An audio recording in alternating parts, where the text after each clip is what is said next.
این جنگی است که در کشور ما شروع شده، اما همه اونا خودشونو درگیر این جنگ کردن. مردم افغانستان عزیز در سختی ها میگن دوست ها رو میتونی بشناسی، در گرفتاری ها.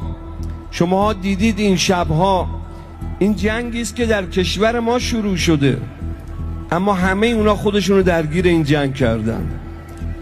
مردم افغانستان عزیز، ما یادمون باشه خیلی خیلی خیلی تو این روزها کنار ما بودن، تو روزهای سخت کنار ما بودن این عزیزان افغانستانی. بعضی هم میخواستن تو این چند وقت بین ماها فاصله بندازن و نتوانستن. ما دیگه از زبان گذشتیم، ما دیگه از مرز گذشتیم. راحت بگم 34